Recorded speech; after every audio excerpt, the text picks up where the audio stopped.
আসেনি। সরকার যদি থাকতো তো আমরা এই দুর্দশা হইল না।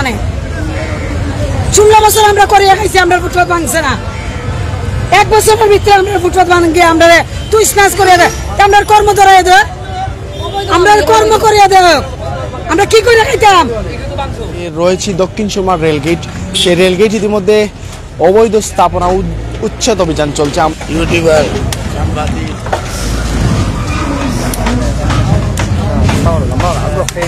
অমান্য করে থেকে তাদের অভিযান, তাদের যে ব্যবসা পরিচালনা দর্শক যারা যুক্ত রয়েছেন দেখছেন, এই যে দেখতে পাচ্ছেন অবৈধ যে স্থাপনাগুলো এগুলো ভেঙে গুঁড়িয়ে দেওয়া হচ্ছে। এবং এই যে দেখতে পাচ্ছেন আমাদের দক্ষিণ সুরমার রেলগেটে কিন্তু এই অভিযান হচ্ছে।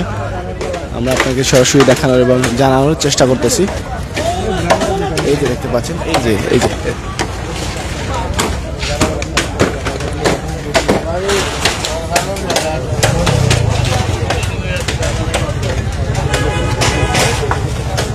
এই যে দেখতে পাচ্ছেন উচ্ছেদ অভিযান চলছে এবং এই দিক থেকে কীভাবে ভেঙে ফেলা হচ্ছে আপনারা দেখতেই পাচ্ছেন, কীভাবে অবৈধ স্থাপনাগুলো ভেঙে গুঁড়িয়ে দেওয়া হচ্ছে। আমরা সরাসরি আপনাকে দেখানোর এবং জানানোর চেষ্টা করতেছি।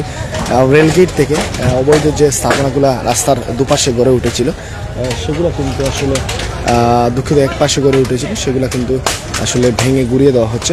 তো এই যে দেখতে পাচ্ছি এখানে পুলিশ প্রশাসনের যারা রয়েছেন, এখানে মহিলা পুলিশ থেকে পুলিশ সবাই কিন্তু রয়েছেন আমরা দেখতে পাচ্ছি। এবং তাদের এই যে অভিযান হচ্ছে এটি কিন্তু আসলে একদিকে ভালো, আর অন্যদিকে আসলে যারা ক্ষতিগ্রস্ত হয়েছে তাদের কাছ থেকে একটু জানবো আসলে তারা কি বলতেছে। যারা ক্ষতিগ্রস্ত হয়েছে তারা কি বলতেছে সেটি। আচ্ছা, এখন আমরা অনেকের কিস্তিও আছে, বুঝছেন, অনেকের কিস্তিও আছে। এখন যাবে কোথায়, আমরা যাবো কোথায় আপনারা বলেন? আমরা কি দেশের নাগরিক না? আমরা যদি নাগরিক হই তাহলে আমাদেরকে সময় দেওয়া হয় না কেন? আমাদেরকে বলেন, আপনারা বলেন, আপনারা সাংবাদিকরা বলেন। আপনারা দেখেছেন আমরা সময় চেয়েছিলাম, আমাদেরকে সময় দেওয়া হয় নাই।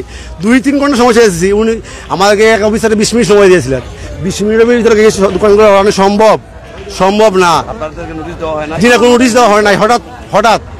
হঠাৎ করে সেই এটা ভাঙা হয়েছে ভাই, হঠাৎ করে। আমার ছিল 30 চলছিল ভাই, ভাই 15 বছর। ভাই সরকারি জায়গা সরকারি প্রয়োজন হলে নিয়ে যাবে, কিন্তু আমরা তো আমাদেরকে পুনর্বাসনের ব্যবস্থা করে দিতে হবে। আমাদের এমন ক্যাপিটাল নেই মার্কেটে যে একটা দোকান নিব 2 লক্ষ 3 লক্ষ টাকা অ্যাডভান্স দিয়ে। আমরা বিগত 15 বছর থেকে এখানে ব্যবসা করতে আছি। আর একবার ভাঙা হয়েছিল, আমরা বলেছিলাম স্যার আমরা কোথায় যাবো, আমাদেরকে পুনর্বাসনের ব্যবস্থা করে দেন। আমাদের কোনো না, এটা আমাদের জায়গা, এটা আমাদের জায়গা, সরকারি জায়গা। জি, আমরা এই সরকারি জায়গাটা পরিত্যক্ত হলে ভাই আমরা ব্যবসা করতেছি। এটা আমাদের দাবি, আমাদের দক্ষিণ সুরমা হকারদের একটা পুনর্বাসনের ব্যবস্থা করে দেওয়ার জন্য। আর আজকে যে দুঃখজনক হলো কি জানেন, যে আমাদের যে অফিসার আসছিল ওখানে, আপনাদের অফিসার আসলো, সময় চেয়েছি আমরা, সময় দেওয়া হয় নাই, আমার নোটিশ করা হয় নাই, মাইকিং করা হয় নাই। আজকে সকালে মাইকিং করা হয়েছে, আমাদের সময় তো দিবে। একটা দোকানকে কেন দিন সময় তো লাগবে রে ভাই, সময় লাগবে না? সময় দেয় নাই আমাদেরকে। কিন্তু আজকে আমি বেকার না, এখানে 100 হকার বেকার আছে। 100 জনের লগে একজনের ফ্যামিলিতে 5 জন করে আছে। 5 জনের যে মানে জীবিকা এখান থেকেই অর্জন হয়। এখন এইগুলো মানে মানুষের এখন আজকের দিন থেকে মানে শুরু করে ওরা চলবে কেমনে, যদি পুনর্বাসনের ব্যবস্থা করে দেওয়া না হয় ওরা কী করে খাবে, বুঝছেন নি? মানে আমরা এইটাই চিন্তা করতেছি। প্রশাসনের কোনো ঊর্ধ্বতন কর্মকর্তার সাথে কি যোগাযোগ করেছিলেন? আমরা যত সময় দেওয়া হয় নাই, আমরা যে ওখানে বলছি আমাদেরকে ভাঙ্গা হবে, বলছে আমাদের সময় দেন, ভাঙ্গা হবে। আমরা বলছি আমাদের সময় যদি 2-3 ঘন্টা সময় দেন তাহলে মালগুলো সরাইয়া নিতে পারবো। আমাদের সময় 20 মিনিট সময় দেওয়া হয়েছিল, আমাকে 20 মিনিট সময় দেওয়া হয়েছিল। 20 মিনিটের ভিতরে আপনারা বলেন কি সম্ভব এটা? সরানো কি সম্ভব 20 মিনিটের ভিতরে? আমাদের সঙ্গে অনেক খারাপ আচরণ করা হয়েছিল এখানে, আপনারা দেখেছেন। আমরা চাওয়া হলো আমাদের পুনর্বাসনের ব্যবস্থা করে দেওয়ার জন্য দক্ষিণ সুরমা। কি বলবেন বলেন? আমরা আজকে 20-25 বছর যাবত এই জায়গায় ব্যবসা করি, মাঝখান থেকে এখানে ব্যবসা করে আসতেছি আমরা। তখন একটা গাড়ি ফাঁস হইতো, তখন এখানে পুষ্কুনি ছিল, এখানে গাঁথা ছিল। তখন আমরাও কিছু মাটি বেরাউট করছি, সরকারি কিছু মানুষ লাগাই বেরাউট করছে, করে আমরা এখানে ব্যবসা বাণিজ্য করি, খাই, চলাফেরা করি। আমরা বাচ্চা কাচ্চা নিয়ে এখানে বরাদ করলেন, তখন কি আপনাদের মাথায় ছিল এটা সরকারি জায়গা? আমাদেরকে কেউ প্রতিবাদ করে না। আমরা সরকারি জায়গা ঠিক আছে, এটা যখন গাছ ছিল আমরা তো এটাই মনে করি যে এরকম গাছ আমরা ব্যবসা করি, ব্যবসা বাণিজ্য করি, বাচ্চা কাচ্চা নিয়ে খাই, না, এর আগেও চালানি হয়েছে, হইলে মনে করেন আমরা একদিন দুই দিন লাগে এইভাবে চালানি হয় নাই। তখন ওরা আগে বলতো আমাদেরকে আজকে অভিযান হবে, তোমরা সরে যাও। কারা বলতো? ওই রেলের কর্মকর্তারা, এই যে আইডব্লিউ ওরা বলতো। ওরা আমাদের কাছ থেকে আগে টাকা নিত। ওরা কিসের জন্য টাকা নিত? ওরা ওই যে আমরা দোকানগুলি বুয়াইতাম এই জন্য টাকা নিত। প্রতি দোকানে 100 টাকা, 50 টাকা, পান দোকান হলে 50 টাকা, বড় দোকান হলে 100-150 টাকা করে নিত। হ্যাঁ, আমাদের কাছ থেকে ওরা নিত, নাইলে দোকান উচ্ছেদ করতো। চাঁদা হিসাবে দিতে? হ্যাঁ, চাঁদা হিসাবে নিত ওরা, দৈনিকে নিত। তখন আমাদের কাউন্সিলর বললেন যে তোমরা এখানে দোকানদারি করতে হলে ওদেরকে টাকা দিও না, বাদ বাকি আমি বুঝবো। এরপরে বিগত 1 বছর আগে তখন আমরা টাকাটা বন্ধ করেছি কাউন্সিলরের কথায়, আর টাকাটা দিই নেই ওদেরকে, দেওয়া বন্ধ করেছি বিগত আজকে 1 বছর, আর টাকা দিই নেই ওদেরকে। আগে মনে করেন বিগত 7-8 বছর 10 বছর যাবত তারা ওদেরকে টাকা দিয়েছি। পিডব্লিউ আইডব্লিউ ওরা টাকা নিত, ওদের বড় বড় অফিসাররা টাকা নিচ্ছে আমাদের থেকে, লাইন থেকে। এখন আমাদের চাওয়া হইলো আমাদের একটা পুনর্বাসন হোক, আমাদের গরিবরে কোনো জায়গায় একটা নির্দিষ্ট জায়গা দেওয়া হোক, আমরা যাতে ব্যবসা বাণিজ্য করে বাল বাচ্চা নিয়ে খেতে পারি। আচ্ছা, ঠিক আছে ভাই, এটা কার?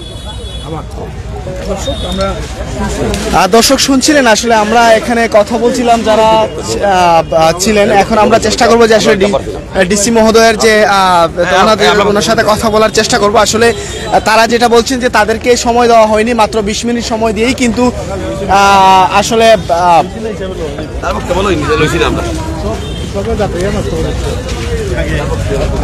যেটা আসলে বলছিলেন, আসলে মাত্র 20 মিনিট সময় দিয়েই কিন্তু তাদেরকে আসলে তাদের এই স্থাপনাগুলো ভেঙে ঘুরিয়ে দেওয়া হয়েছে। এবং এই বিষয়গুলো আসলে আসলে আপনি কিভাবে একজন অবশ্যই জানিয়ে দেবেন, আমরা সর্বোচ্চ দেখানোর এবং জানানোর চেষ্টা করতেছি সরাসরি রেল গেট থেকে। যে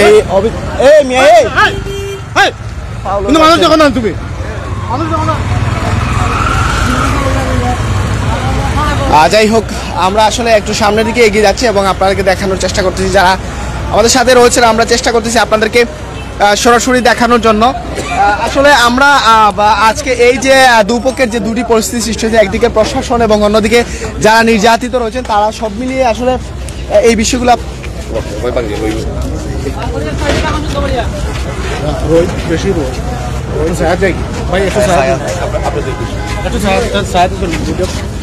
আমরা একটু আমরা পাই না, জি আমরা পাই না। ঠিক আছে, আপনাদের সবাই কাজে লাগাই দিব, নাইলে চলে যান, কাজ করলে দাঁড়ান, কাজে চলে যান। একটু চা অপ্রয়োজনীয় কাজে নাই। একজনে বোম ধরে, একজনে বোম ধরে। তুমি আসো, তুমি আসো, বোম ধরে।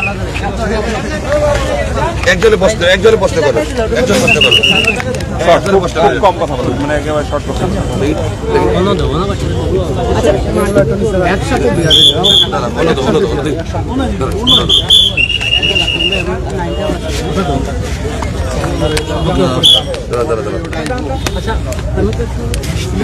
প্রশ্ন করো।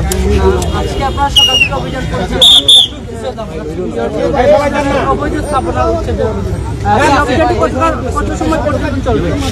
সকাল 11টা থেকে শুরু হয়েছে আমাদের অভিযান। এটা এখানে যে স্থাপনাগুলো আছে চেষ্টা করবে সবগুলো যাতে ডেমোলিশ করা যায় আজকে, ততক্ষণ পর্যন্ত চলবে। একজন কিন্তু অভিযোগ করেছেন যে আসলে তাদেরকে 20 মিনিট সময় দিয়ে কিন্তু অভিযান না, এটা ভুল কথা, ভুল কথা। মানে সেভারাল টাইমস এখানে মাইকিং করা হয়েছে। আমি এসেছি 11টায়, অভিযান শুরু করেছি 1টায়, তারপরে আরো আধা ঘন্টা সময় দিয়েছি। সুতরাং 20 মিনিট শুধু সময় দেওয়া হয়েছে, এই কথাটা একেবারে অসত্য না। এটা অসত্য, কারণ হলো একাধিক দিন মাইকিং করা হয়েছে। মাইকিং এর চেয়ে বড় নোটিশ আসলে প্রয়োজন পড়ে না। তারা দাবি করছেন যে আসলে অনেকেই তারা এখানে বলছেন যে একটা তারা এটা জানাচ্ছেন যে তাদের কোনো পুনর্বাসনের কোনো ব্যবস্থা করে। এটা আসলে এটা তো আমি এই মুহূর্তে বলতে পারবো, আমি এটা এক্সিকিউট করতে আসছি। ফার্দার কোনো ডিসিশনের বিষয়ে আমি কথা বলতে পারবো না। Thank you. ওরা যে আবার বসবে না তার তো কোনো গ্যারান্টি নেই, তো এটা কি তদারকিতে থাকবে? এটা আমাদের সম্পত্তি না, এটা হলো সড়ক বিভাগ এবং রেলওয়ের সম্পত্তি। প্রত্যেকের সম্পত্তি দেখে রাখার দায়িত্ব তাদের। তারা যদি কখনো জেলা প্রশাসনের সহায়তা চায়, জেলা প্রশাসন সবসময় তাদের সহায়তা করবে। ধন্যবাদ। জেলা প্রশাসনের নেতৃত্বে সড়ক বিভাগ, রেলওয়ে, সবাই, পুলিশ সবাই মিলে এই অভিযান চলছে। কেউ কেউ অভিযোগ তুলছেন যে রেলওয়ে বা পিডব্লিউডি রোডসের কতিপয় কেউ এটা ওদের ইস্যু, এটা তাদের ইস্যু। এই ইস্যু নিয়ে আমি আজকে বক্তব্য দেওয়ার মতো এক্তিয়ারবান নই, আমি এক্সিকিউট করতে আসছি। Thank you so much. Rail gate থেকে, এবং রেলগেট আসলে এটি দক্ষিণ সুরমা এলাকার মধ্যে পড়েছে, এবং সব মিলিয়ে এই যে একটা দ্বিমুখী পরিস্থিতি সৃষ্টি হয়েছে, এই বিষয়টি আপনি কিভাবে দেখছেন এবং আপনার মূল্যবান মতামত দিয়ে আমাদের সাথে জুড়ে থাকবেন। যারা আসলে অভিযান পরিচালনা করছেন এক্সিকিউটিভ অফিসার সহ তাদের সাথেও কথা বলেছি এখানকার যারা আসে যাদের দোকানপাট ভেঙে দেওয়া হয়েছে তাদের সাথেও কথা বলেছি। সব মিলিয়ে এই যে একটা পরিস্থিতি সৃষ্টি হয়েছে এটি আপনি কিভাবে দেখছেন অবশ্যই কমেন্টস করে জানিয়ে দেবেন। আপনার মতামত দিয়ে আমাদের সাথে জুড়ে থাকবেন। আমরা সর্বোচ্চ দেখানোর এবং জানানোর চেষ্টা করতেছি আপনাদেরকে দ্বিমুখী পরিস্থিতি সৃষ্টি হয়েছে। এটার দ্বারা আসলে এক পক্ষ লাভবান হচ্ছে, যেমনটা হচ্ছে সাধারণ মানুষ যে রাস্তাঘাটের যে অবৈধ স্থাপনা উচ্ছেদ হওয়ার কারণে একটা পরিত্রাণ পাবে, পাশাপাশি যারা এখানে দোকানপাট দিয়েছিল তারা কিন্তু আসলে সেখান থেকে একটা ক্ষতিগ্রস্তও হয়েছে। এই বিষয়টা আসলে এই যে দেখতে পাচ্ছেন ভাঙ্গার পরে আসলে যে একটা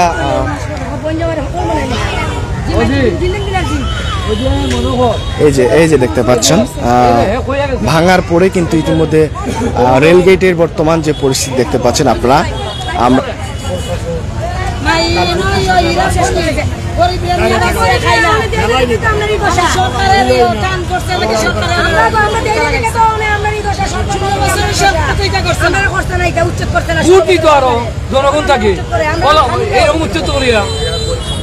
সরকার আসেনি, সরকার যদি থাকতো তো আমরা এই দুর্দশা হইল না।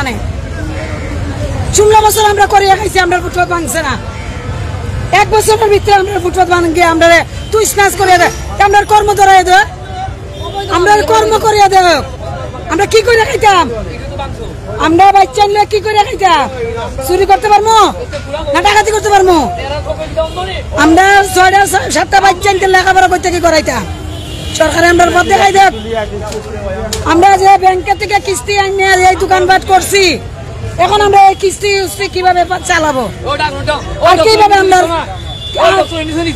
আমার ভাবে একজন মুক্তিযোদ্ধা মানুষ হইয়া রাস্তা ফুটপাত পিঠা বেচা খাইবার তৌফিক নাই। সরকার আমার বাবারে কি কইরা দিছে? কি কইরা দিছে? আমার বাবা তো একজন যুদ্ধ আসলো, দেশের লাগি করছে। দেশ আমার বাবারে কি দিল? কি দিল আমার বাবারে?